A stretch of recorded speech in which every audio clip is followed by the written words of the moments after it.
The summer we met, 1986, Oregon. They say some summers stay with you forever.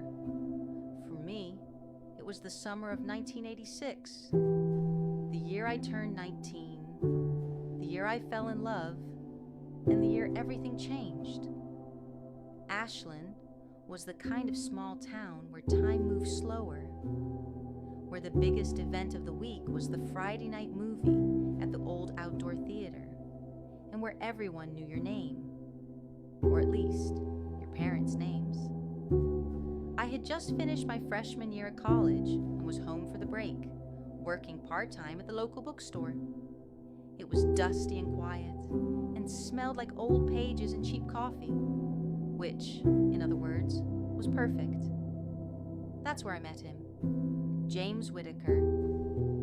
He was tall, kind of awkward, with this mop of curly brown hair and the kind of smile that made you forget what you were supposed to be doing. He wasn't from Ashland. He was visiting his uncle for the summer. But it didn't take long for him to feel like he belonged. Or maybe it didn't take long for him to feel like he belonged to me. The letters, 1986, Ashland, Oregon. James wasn't like the other boys in town. He read poetry, not because he had to, but because he loved it.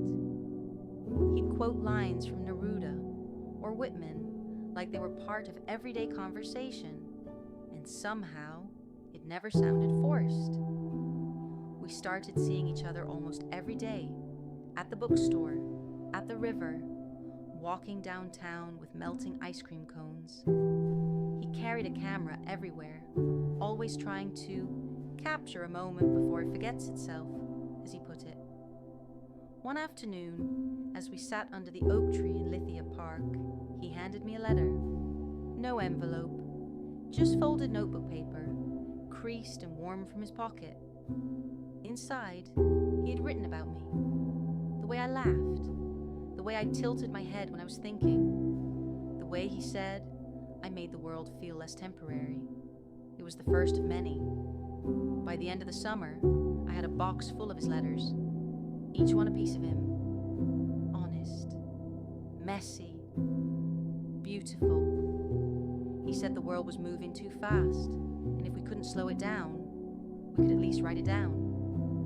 We didn't say, "I love you," out loud. We didn't need to. We wrote it, over and over again. The goodbye. We never said, 1986, the end of summer. The day James left, there was no dramatic goodbye. No last kiss in the rain. No teary promises under the stars. Just silence. He had mentioned casually a week earlier that he'd be heading back to California in late August. But neither of us really talked about it again. Like if we didn't say it out loud, maybe it wouldn't happen.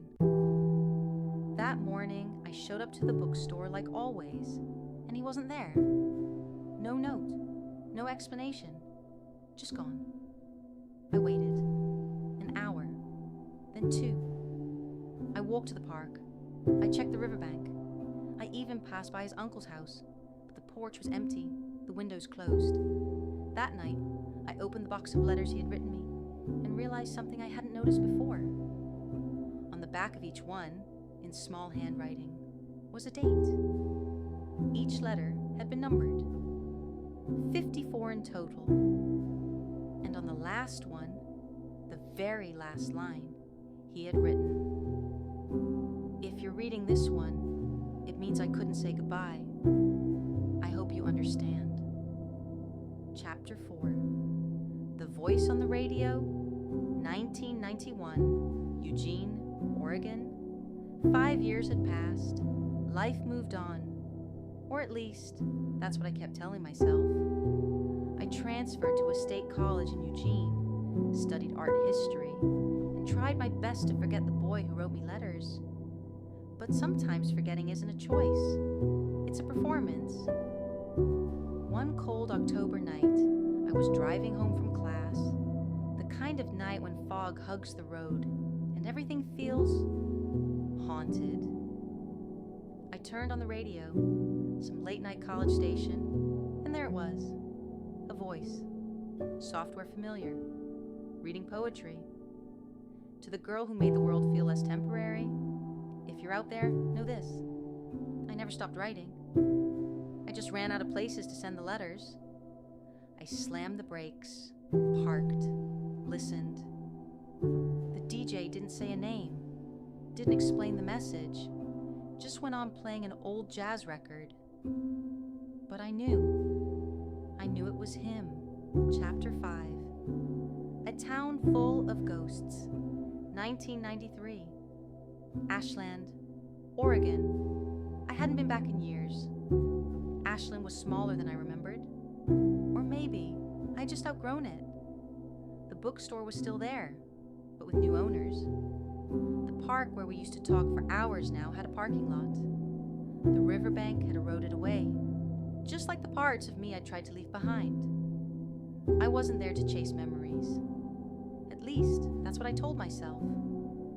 I was there for a friend's wedding, a weekend trip, 2 nights, in and out.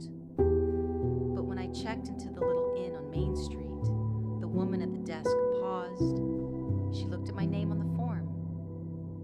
You're the girl who used to get those letters, right? My heart dropped. She smiled gently.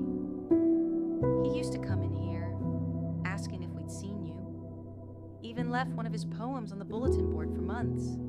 It got rained on, but people still remember it. I didn't know what to say.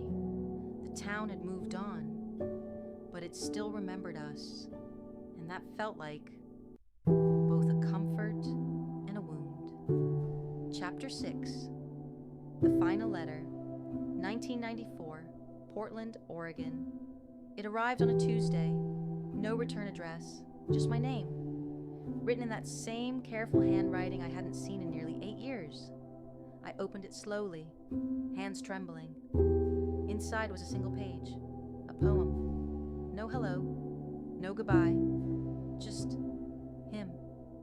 Some loves don't end, they echo, in radio static, in empty bookstores, in strangers who look like someone we used to know. At the bottom, he had written, I'm not asking for anything. I just wanted you to know. I meant it. Every word I never replied. What do you say to a ghost who never really left? But sometimes, late at night, when the city goes quiet and the radio hums in the background, I still hear his voice. Software steady.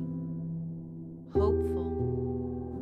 Like he's still out there somewhere, reading letters.